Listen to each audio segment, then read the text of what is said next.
Radio Peace FM y'Igihugu mwese muriko muratwumviriza iyi radio mushaka kuyumva muce kuri 3 akaburungu Radio Peace FM akaburungu kome amasaha 28 kuri 28 ingingo nkuru zigize amakuru y'uno munsi nizi zikurikira. Abanyagihugu muri komine Busoni barahagaritswe umutima kubera uruja n'uruza n'igwirirana ry'abasirikare bafise ibikoho vya muzinga. Abanyeshure bamwe ntibakija no kwishure batinya ko ivyo bikoho bishobora kwasirana ku mupaka Uburundi buhana n'u Rwanda umwanya n'umwanya. Muraza kuvyumva musantera wa komine Ntega mu Kirundo we yagirizwa n'abarongoye gucisha kuwepa imfashanyo yabo yatojwe abo banyagihugu mu mbero gufasha abari mu ngorane. Inyuma yo gutozwa ayo mahera bavuga ko yabuzwe ikamanganiro. Mu mpera z'aya makuru Alexis Irakoze aza kutuyagira ivyaranze igikombe cha Afrika mu mupira w'amaguru aho Ivory Coast ariyo yegukanye intsinzi ku nshuro ya gatatu. Kaze mwese muri makuru kugira mushikirizwe na Jojo Philbert Karangwa cyane ntaririzwa niwe atuma amajo abashikira.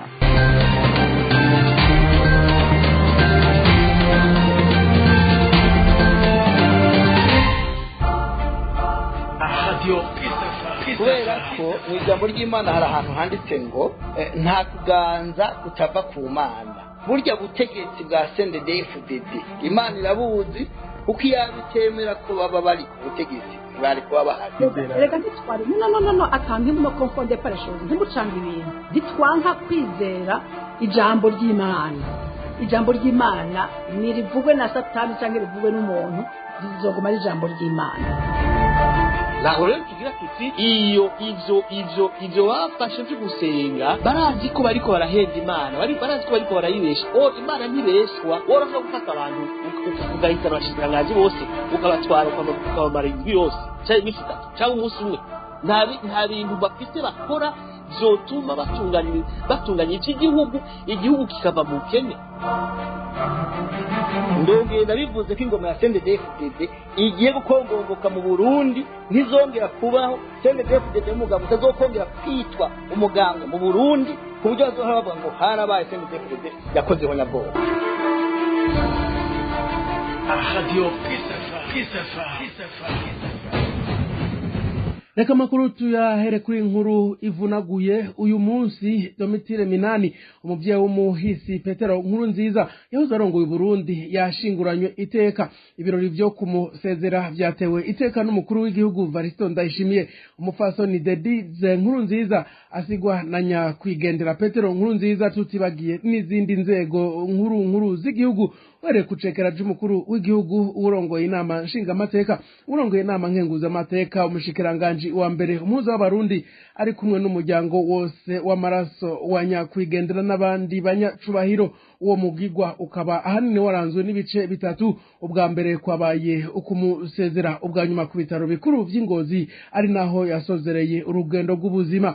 Ubwa kabiri bwabaye gushingurana iteka umuhizi ku mutumba wabuye ku rugo rw'uwahoze arongo Burundi Petero Nkurunziza, aho kabaye akaryo ko kumva intahe y'umukenguza amateka Josephine Nyiraneza umukobwa wa Domitire Minani akaba na mushiki wa Petero Nkurunziza. Intahe y'uwaserukiye abuzukuru b'umuhisi hamwe n'intahe ya Deniza Nkurunziza umukazana w'umuhisi akaba n'umutambukanyi wa Petero Nkurunziza. Abo bose bakaba bahurije ku butwari umuvyeyi n'urukundo vyaranze uwo muhisi. Ico gikorwa cakurikiwe no gushira ingori z'amashugwe ku ntatemwa y'umuhisi. Ubwa gatatu akurikiye umugigwa wo gukaraba wabereye kuri stade Urukundo. Uwo muhisi yari yavukiye ku mutumba wa Cahi muri komine Mwumba ni mwene Birashakwa na Miyonga, akaba yavutse mu mwaka w'1939. Domitire Minani yubatse ugwiwe mu mwaka w'1955 yubakana Eustache Nyabisha ariwe se wa Petero Nkurunziza. Amakuru umutekano muri komine Busoni intara ya Ngozi, abasirikare bitwaje ibigwanisho bikomakomeye baribonekeza ku rubibe rw'u Burundi n'u Rwanda. Hatanzwe itegeko ryo kuva mu mabarabara hakiri kare. Abasirikare b'u Burundi n'imbonera kure baraboneka ku bwinshi kuva leta y'u Burundi itangaje ko yugaye urubibe rwayo n'u Rwanda. Amasaha yo guhagarika ibikorwa no kuryama yarashizweho muri komine Busoni mu ntara ya Kirundo hafi y'urubibe Uburundi buhana n'u Rwanda. Abanyagihugu bavuga ko batewe umutima uhagaze n'uruja n'uruza rw'abo basirikare bafise ibigwanisho vya rutura. Eka abana bo ntibakija kw'ishure bavuga ko bafise ubwoba. Viateur Tori Haragimungu arabandanya n'iyi nkuru. Byose byatanguye kuva aho leta y'u Burundi yugariye imbibe ihana n'igihugu cy'u Rwanda. Haraheze ukwezi kurenga gato abasirikare barashizwe ku nkengera y'ibiyaga Rweru na Cohoha mu makomine ya Busoni na Bugabira no ku gice cya komine Ntega gikora ku ruzi Kanyaru. Ikimenyesha makuru SOS Media Burundi kivuga ko kubw'amasoko ari muri ivyo bice abo basirikare bakorana n'imbonerakure abanywanyi b'umuhari w'umugambwe CNDD FDD n'abajejwe intwaro ku rugero rwo hasi kugira ngo bacungere neza imbibe n'ico gihugu kibanyi. Ayo masoko nyene amenyesha ko muri iyi misi igitigiri c'abasirikare congerejwe bitwaje ibikoho binini binini. Abavuganye na SOS Media bemeza ko biboneye umugwi w'abasirikare bitwaje ibigwanisho vyo mu bwoko bwa mitraillez mw'ishamba cimeza rya Murehe ribandanya gushika mu Rwanda. Havugwa ko hari ibindi bigwanisho bikomakomeye bifukishije n'amahema n'ivyatsi. Bafise ubwoba bavuga ko womengo hari hitegurirwa intambara. Ayo makuru yemeza kandi ko ata muntu n'umwe ubu yemerewe guca mu gice bita Mwiyanza mw'ishamba cimeza rya Murehe. Bavuga ko ubwa mbere vyari vyoroshe kuva muri zone Gatare muri komine Busoni gushika muri zone Gasenyi canke ugashika bisanzwe kwibarabara ry'ikaburimbo ry'igihugu rihuza Uburundi n'u Rwanda, ariko ubu bategerezwa kugira ibirometero birenga 20 mu gihe inzira ya hafi yagigwa ku birometero 2 munsi ya 10. Abanyeshure batanguye gusiba mu mashuri bivuye kubwoba. Bamwe mu bajejwe intwaro baremeza ko kuba hibonekeza ubwishi bw'abasirikare muri ivyo bice bitera ingorane abanyagihugu. Uruja n'uruza rw'ijoro rwaragabanijwe kubwabo banyagihugu ngo womengo bari mu bihe bidasanzwe. Ingingo zifatwa n'abarongoye ibirindiro vya gisirikare zibatera ubwoba. Abafashwe bariko baratembera inyuma y'isaha 2 z'ijoro barahagarikwa bagatangishwa iyadabu y'ibihumbi 10 n'ayarenga. Bitagenze uko baca bajanwa ku kirindiro bakararaho. Mu gihe bishitse bakavyanka abo banyagihugu barakubitwa n'abasirikare. Amasoko ya SOS Media ku mutumba wa Gatete avuga ko hari abanyeshure batanguye gusiba mw'ishure. Baratinya abasirikare bitwaje ibigwanisho bitamenyerewe, bikeka ko hari inkoho zishobora kwasirana ku mpande zibiri. Abanyagihugu basaba iyugururwa ry'imbibe ubwavuba kubw'intahe zaho nyene. Viateur Tori Haragimungu ndagukengurukire. Mu ntara ya Ngozi amatohoza yakozwe kuri b'abanyeshure 200 bishirako ibimenyetso mu ruhanga yazindutse ishigwa ahabona kurondera amatungo. Nico kintu nyamukuru ngo abo banyeshure barondera mu kwicapura ko ibimenyetso mu gahanga. Ivyo bishikirizwa n'umuyobozi w'indero mu ntara ya Ngozi ari kumwe n'abajeje intwaro hamwe n'abajeje umutekano. Bakaba barakoze amatohoza ku bana bashize ibimenyetso mu ruhanga muri komine y'indero ya Mwumba. Intandaro ya byose rero ngo nkuko bishikirizwa n'uwo muyobozi ngo n'abana bo barahenze bagenzi babo ko kugira bagire amaronko bubanza kwicapura ko ico kimenyetso. Jean Pierre Ndikuriyo akemeza ko mu bana 200 babonetse ko biyometse ko ivyo bimenyetso 18 biga kuva mu mwaka wa mbere gushika mu mwaka wa gatandatu. Kubwiwe ngo biragaragara ko ata nyungu yindi yishije inyuma abo bana barondera ukurikije ikiringo c'imyaka yabo. umuyobozi Ndikuryayo asaba abavyeyi abarezi n'abayobozi b'amashure gukurikiranira hafi indero y'abana kugira ntibatirimutswe mu vyigwa mu gihe aribo bazobazwa amabanga y'igihugu mu myaka iri imbere. Imfashanyo yari igenewe guhabwa abanyagihugu bahuye n'ibiza muri komine ya Ntega intara ya Kirundo bikekwa ko yoba yaranyurujwe na musitanteri w'iyo komine akayicisha ku wepfo.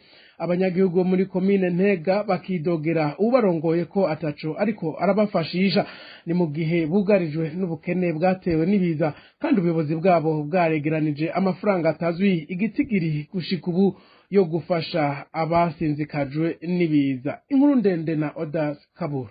Iyo myidogo mu banyagihugu bo muri komine Ntega intara ya Kirundo iri mu buraruko bw'Uburundi ifatiye ku mafaranga yegeranijwe n'abatware bo muri komine Ntega yitirirwa gufasha abanyagihugu bakozweko n'ibiza ariko bakaba batazi iyo yakamanganiye. Abanyagihugu ba komine Ntega bagatunga gatoki musitanteri wabo ko ari wazi irengero ryayo. Bamwe mu banyagihugu bakidoga bavuga ko bene kuyatoza baca ku rugo basaba abanyagihugu amafaranga atari munsi y'ibihumbi 2,000 bababwira ko arayo gufasha abagenzi babo bahuye n'ibiza ariko hakaba atamunyagihugu n'umwe wo muri komine Ntega aragira ico afashwa kivuye muri ayo mafaranga yegeranijwe n'abakozi ba komine Ntega. Ibi bakabivuga bisunze uburyo imyuzure yahitiye ibononera imirima yabo cane cane abari mu muceri ku nkengera z'uruzi Kanyarusabo gusa bakeneye iyo mfashanyo bitewe n'ingaruka mbi ziturutse kubiza bikomotse ku mvura nyinshi. Abanyagihugu muri iyo komine bavuga ko bafise n'abantu benshi bajanywe mu bitaro kuva kuri uyu wa gatanu Ruhuhuma umwaka w'2024 bakomerekejwe n'ibiti biriko insinga z'umuyaga nkuba byahenuwe n'imvura nyinshi bisanzwe bishaje. Ku bw'abo banyagihugu bidogera abajejwe intwaro ko atanumwe aragera mu bitaro bikuru by'intara ya Kirundo aho abo bagwayi barembeye, bagatakambira musitanteri wabo ko yogira ico akoze agakora kuri ako gafashanyo batangishwa bamwe ku nguvu kuko udatanze ivyo bihumbi 2,000 atajambo y'abafise mu gihe hagize ico akenera kivuye mu biro bya komine Ntega. Bagatanga karorero kuwaba akeneye gusinyisha icangombwa canke urundi rupapuro atari ku rutonde rw'abatanze iyo ntererano yataha imbokoboko. Jean Pierre Mbazabugabo arongoye komine Ntega tukaba twamukenye kugira atanga umuco kuvyo yagirizwa n'abanyagihugu biwe arongoye. Odas Kaburo nawe ndagushimire. Kuri uno wa mbere uheze w'igenekerezo rya 12 Ruhuhuma umwaka wa 2024 leta y'u Burundi ifashijwe ni banki y'isi yose yatanze ifumbire ku y'ubwoko bwa DAP na KCL ku banyagihugu bakozweko n'ihindagurika ry'ibihe bo mu ntara ya Ngozi, nk'uko bishikirizwa na buramatari w'intara ya Ngozi Desire Minani ngo iyo miryango ingana n'ibihumbi 6 mu ntara ya Ngozi gusa. Umuryango wose uronka umufuko w'ibiro 50 by'amase ya DAP n'ibiro 12 n'igice bya KCL. Userukira ibanki y'isi yose mu Burundi umupfasoni Hawasise Weg yashikirije ko iyo mfashanyo izotangwa mu ntara zitandatu arizo Cibitoke, Bubanza, Bujumbura, Ngozi, Kirundo na Rumonge. Muri izo ntara zose imiryango itegekanijwe kuzofashwa ingana ibihumbi 50 ikabigizwe n'abantu 250. Umuryango wose ukaba uzoroswa amafaranga y'amarundi angana n'ibihumbi 194 inshuro zitatu zose. Uzoroswa kandi n'ifumbire n'imbuto zirobanuye. Nk'uko uwo aserukira banki y'isi yose abivuga ngo iyo mfashanyo yagiyeho kubera leta y'u Burundi yabonye ko abanyagihugu batari bake bahuye n'ibibazo bitewe n'ihindagurika ry'ibihe. Iraheza irasaba ibanki y'isi ko yofasha muri uwo mugambi kugira abanyagihugu basubire kwiteza imbere, niko guca itanga amahera angana n'imiliyoni 35 z'amadolari y'abanyamerika. Ponce Yatungimana umunyamabanga ntayegayezwa mu bushikiranganje bwo gushigikirana arashimiye mfashanyo, asaba abanyagihugu kuyivyaza umusaruro biciye mu kurima kudandaza no mu korora ngo ntibaze bayonone. Michel Nyabenda arongoye umugambi mera nk'abandi ajejwe gukurikirana ingene uwo mugambi wo gufasha abo bahuye n'ingaruka zihindagurika ry'ibihe amenyesha ko amashirahamwe PAM na FAO ariyo ashira mu ngiro uwo mugambi. Nayo indwara y'amaso y'imbwa yabaye ikiza, hari ibintu bishobora gukorwa mu kuyirinda no gukaraba kenshi n'amazi n'isabune, kwirinda kuja hateranira abantu benshi, kwirinda guhoberana mu kuramukanya, kwirinda gusangira ibikoresho by'isuku n'uwigwaye ayo maso, kwirinda kuja muri pisine kandi ushobora guhura n'abantu bamaze kwandura. Waramaze kwandura naho uca unyarukira mu kaguriro k'imiti ukagura imiti yo kwivura, umuti w'amazi Ixoson Colire ugashira amama abiri mu jisho mu gitondo no mwijoro no ku murango, umuti wo kwisiga Tetracycline pomade uwisiga ku maso rimwe mwijoro gusa. Muri indwi irangiye za nkino z'igikombe ca Afrika zarabandanije mu gice ca kabiri n'ica nyuma, aho igihugu ca Cote d'Ivoire arico cegukanye ico gikombe ku ncuro ya gatatu, kikaba kibaye igihugu ca kabiri ca Afrika gitwaye ico gikombe giteguye iryo higanwa inyuma ya Misiri. Vyinshi tubibaza Alexis Irakoze. Ico gice ca kabiri ni ca nyuma muri izo nkino z'igikombe ca Afrika vyaranzwe n'inkino ziryoheye ijisho kandi zitoroshe ku mpande zose z'ibihugu vyagiriwe amahigwe yo gushika muri ivyo bice, haba mu gice ca kabiri canke ca nyuma.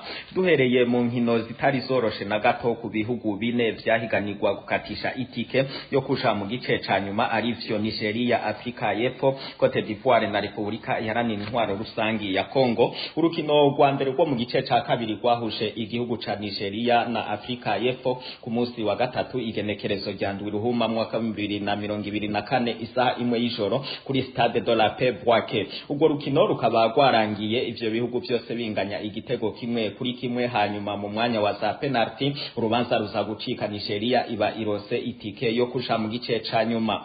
Muri uwo munsi nyene igenekerezo rya ndwi z'ukwezi kwa kabiri mu mwaka 2024 isaha zine z'ijoro igihugu ca Repubulika Iharanira Intwaro Rusangi ya Kongo cacakiranye n'inzovu za Cote d'Ivoire. Urukino ruzakurangira Cote d'Ivoire ikatishije itike yo kusha mu gice ca nyuma itsinze igitego kimwe ku busa bwa Repubulika Iharanira Intwaro Rusangi ya Kongo, igitego cinjijwe n'umukinyi yitwa Sebastien Hala ku munota wa 65 w'urukino. Ku munsi wa gatandatu naho igenekerezo rya 10 ruhuma mwaka 2024 ibihugu bitagiriwe amahigwe yo kusha ja mu gice ca nyuma y'iciryo higanwa ariko vyakinye mu gice ca kabiri, arivyo Repubulika Iharanira Intwaro Rusangi ya Kongo na Afrika y'Epfo vyarahuye biriko birahiganirwa ikibanza ca gatatu, aho igihugu ca Afrika y'Epfo arico cashoboye gutahukana ikibanza ca gatatu gitsinze ku muri za penalty. Ku munsi w'Imana naho igenekerezo rya 11 ruhuma mwaka 2024 isaha zine z'ijoro wari urubanza rukomeye ku bakunzi b'umupira w'amaguru ku mugabane wa Afrika eka ndetse no hanze y'uwo mugabane wa Afrika, aho abantu ibihumbi n'ibihumbi bari barindiranye igishika cishi urukino rwa nyuma rw'iryo higanwa, aho igihugu ca Cote d'Ivoire cahura n'igihugu ca Nigeria. Ubwo rukino rukaba rwageze ku munota wa 80 ibihugu byose binganya igitego kimwe kuri kimwe. Ku munota wa 81 Sebastien Hala wa Cote d'Ivoire aba atsindiye inzovu za Cote d'Ivoire igitego ca kabiri, gutyo abari bafise icizere yuko Nigeria iza gutwara igikombe amero aba asubiye mu isaho, naho nabari bashigikiye Cote d'Ivoire nabo nyene hageze ku munota wa nyuma imitima itari hamwe bavuga bati n'uburi ku munwa burakoroka. Inyuma yaho umuhagarikizi yaciye avuza ifirimbi yo kurangiza urukino, abanya Cote d'Ivoire ibihumbi n'ibihumbi baca bihereza amabarabara bakoma akaruru bishimira itsinzi. Mu kurangiza nagomba kubibutsa ko ico gihugu ca Cote d'Ivoire gitwaye ico gikombe ku ncuro ya gatatu, kikaba kandi kibaye igihugu ca kabiri gitwaye igikombe c'iryo higanwa kandi arico giteguye kikongera kikaritunganya inyuma y'igihugu ca Misiri. Alexis Irakoze ndagukengurukire. Amakuru twese wategure nahagarukiye, mwakoze mwese mwayakurikiranye. Chanel Haririzwa niwe yari mu buhinga bw'ivyuma, jena yabashikirije ntwa Geoffrey Berkarangwa. none sanko ku munsi w'ejo nagahindukira